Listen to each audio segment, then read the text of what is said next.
10월 11일 선목교회 중고등부 말씀 묵상입니다. 기도로 시작합시다. 고마우신 하나님, 오늘도 주의 말씀 앞에 서게 하시니 감사합니다. 말씀 속에서 주님의 뜻과 은혜를 알도록 도와주세요.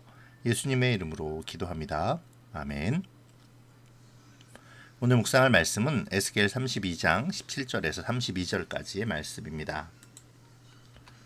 12년 그날 15일에 여호와께서 내게 말씀하셨다. 사람아, 이집트 백성을 위해 울어라. 강한 나라의 여자들을 구덩이로 내려가는 사람들과 함께 땅속으로 던져라. 그들에게 너희가 다른 사람들보다 더 아름다우냐? 내려가서 할례받지 않은 부정한 사람들과 함께 누워라 하고 말하여라. 그들은 칼에 죽은 사람들 사이에 쓰러질 것이다. 적군이 그 백성을 포로로 잡아갈 것이다. 용사들 중에 힘센 사람들이 지하의 세계에서 이집트 왕과 그를 돕던 나라들을 두고 말하기를, 왕과 그를 돕던 나라들이 이곳으로 내려왔다. 그들이 할례받지 않은 사람들, 즉 칼에 맞아 죽은 사람들 가운데 누워있다라고 할 것이다. 아시리아와 그 모든 군대가 죽어 거기에 누워있다. 사방에 그들의 무덤들이 있다. 모두 다 전쟁에서 칼에 맞아 죽었다. 아시리아인들의 무덤과 그 군대의 무덤이 이곳저곳에 널려있다. 산 사람들을 공포에 떨게 했던 그들이 이제는 칼에 쓰러져 다 멸망했다. 거기에 엘람 나라와 그 모든 군대들이 죽어있다. 그들은 살아있을 때 여러 나라 사람들을 공포에 떨게 했으며 할례받지 못한 이방인들이었다. 그들은 죽음의 세계로 먼저 내려간 사람들과 함께 부끄러움을 당하게 될 것이다. 죽은 사람들 가운데는 엘람의 자리도 있고 그 둘레에는 그의 군대들의 무덤이 있다. 그들 모두는 할례를 받지 않은 부정한 사람들이며 모두 칼에 맞아 죽은 사람들이다. 그들은 살아있는 사람들의 땅을 공포로 몰아갔던 사람들이었지만 이제는 무덤에 먼저 들어간 사람들과 함께 부끄러움을 당하여 죽은 사람들과 나란히 누워있다. 메색과 두발이 그들의 군대들과 함께 무덤에 묻혀있다. 그들은 모두 할례를 받지 않는 부정한 사람들로 전쟁에서 칼에 맞아 죽었다. 그들도 이 땅 위에 사는 사람들을 공포에 떨게 한 사람들이었다. 그들은 전쟁으로 죽은 다른 할례받지 않은 부정한 군인들과 함께 죽었다. 그들을 장사할 때 그들이 사용하던 무기들도 함께 묻었고 그들이 사용하던 칼들은 그들의 머리 위에 함께 묻었다. 그들은 공포의 전사들로서 산 사람들을 두렵게 하였다. 너 이집트여, 너는 할례받지 않은 부정한 사람들과 함께 망하고 칼에 쓰러져 죽을 것이다. 에돔과 그 왕들과 귀족들도 죽은 사람들 가운데 함께 누워있다. 그들은 비록 강한 군대였지만 칼에 쓰러진 자들과 함께 무덤에 누워있다. 그들은 할례받지 않은 부정한 사람들과 함께 죽음의 세계로 내려가 누워있다. 북쪽에 사는 모든 귀족들과 왕들 그리고 모든 시돈 사람들도 무덤에 있다. 그들이 세상에서는 공포를 휘둘렀지만 이제는 수치스럽게 죽어 무덤으로 내려가 있다. 그들은 할례받지 않은 부정한 사람들과 함께 전쟁에서 죽어 수치를 당한 채 무덤으로 내려갔다. 파라오와 그의 군대가 전쟁으로 죽은 다른 사람들을 보고 마음의 위로를 받을 것이다. 나 주 여호와의 말이다.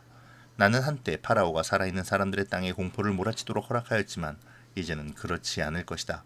파라오와 그의 군대들이 전쟁터에서 죽어서 할례받지 않은 부정한 자들과 함께 묻힐 것이니 나 주 여호와의 말이다. 아멘. 오늘 본문은 29장부터 시작된 이집트에 관한 7개의 심판과 멸망의 선언 중 마지막 7번째 단락입니다. 여기서도 하나님은 이집트가 멸망할 것이며 이집트의 백성들 역시 죽임을 당하게 될 것임을 말씀하시죠. 특별히 하나님은 이집트가 어떤 사람들보다 뛰어난 아름다움을 가졌었다고 말씀하시는데요. 이는 그들이 스스로 자신들을 높여 나일강을 지었고 자신들의 능력으로 이만큼 영화로움을 일궈냈다는 헛된 교만에 대한 하나님의 책망이십니다. 그러니까 하나님은 너희가 너희 스스로에 대하여 누구보다도 아름답다고 생각하느냐? 너희가 자랑했던 그 영화로움이 실상은 그 주변의 여느 나라보다 나을 것이 없다라고 말씀하시는 것이죠.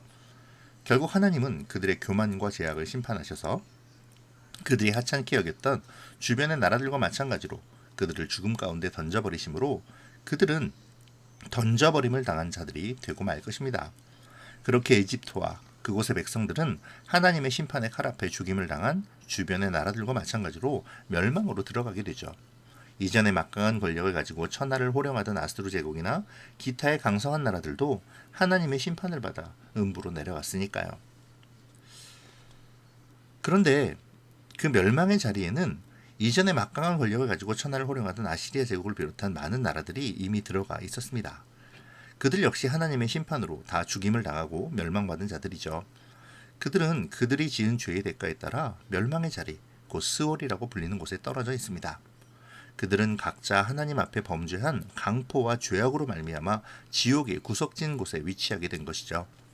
특별히 아시리아 제국은 이스라엘이 있는 팔레스틴 지역뿐만 아니라 이집트에서 메소포타미아 지역을 잇는 광대한 영토를 가졌던 지역의 패권국이었습니다. 그럼에도 불구하고 하나님의 심판으로 말미암아 그 높고 찬란했던 영화로운 자리에서 내려와 멸망의 자리 가운데에서도 가장 낮고 후미진 곳으로 전락하고 말았죠. 하나님은 그 사실을 직접 언급하심으로 세상의 권세와 영광이 하나님 앞에서는 신기루와도 같이 없어질 것임을 알려주시는 것입니다. 비단 아시리아 제국뿐이 아니죠. 당시의 유대인들이라면 누구나 알 수 있었던 나라들, 곧 엘람, 메섹과 두발, 북쪽의 방백들이었던 시돈과 두로 등과 같은 이름들이 거론되면서 그들 역시 그들이 추구해온 부와 권세, 또 즐거움 등이 하나님 앞에서 한순간에 무너질 것들이 되었음을 말씀하여 주십니다. 그들 역시 그들이 가졌던 부와 권세를 하루아침에 잃어버리고 멸망의 자리로 떨어져 버린 것이죠. 하나님께서는 이러한 강대국들의 멸망을 이야기하시며 이집트를 향해 결국 너희도 이들과 마찬가지로 그들이 있는 음부로 내려가 저주 아래 있게 될 것을 선언하십니다. 그리고 그때에 이집트의 왕 바로는 이미 심판받은 민족들로 말미암아 위로를 받을 것을 말씀하시죠. 여기서 위로는 스스로 자기를 위로함을 말합니다. 자신만 이 자리에 있는 것이 아님에 안도하는 것이죠. 하지만 이 위안은 자기 합리화이자 자기 위로일 뿐 진정한 위안이 될 수는 없습니다. 어쩌면 이 자기 위안은 멸망의 자리에서 느끼는 후회일지도 모르겠죠. 참다운 위로는 죽음의 권세 속에서 구하시고 생명의 소망을 허락하시는 하나님의 은혜밖에는 없습니다. 멸망의 길로 가는 사람들에게는 한없이 어리석어 보이는 하나님의 구원 계획이 참다운 생명을 바라볼 수 있는 사람들에게는 참된 위로가 되는 것이죠. 하나님께서는 이 점을 오늘 본문에서 계속해서 강조하고 계십니다. 오늘 멸망의 자리에 있는 열방들의 권세는 생존하는 사람들에게 두려움을 주었지만 그들의 쓰임새가 끝나고 난 후에는 멸망당하는 자들과 함께 죽음에 던져질 것을 말씀하시죠. 애굽을 비롯한 많은 강대국들은 비록 강성하여 다른 나라에게 두려움이 되었지만 궁극적으로는 하나님의 심판의 대상으로 아무런 소망 없이 저주의 장소이자 멸망의 장소인 음부에 던져진 자가 되고 만 것입니다. 이 사실을 생각하며 우리의 오늘의 삶을 묵상해 보면 좋겠네요.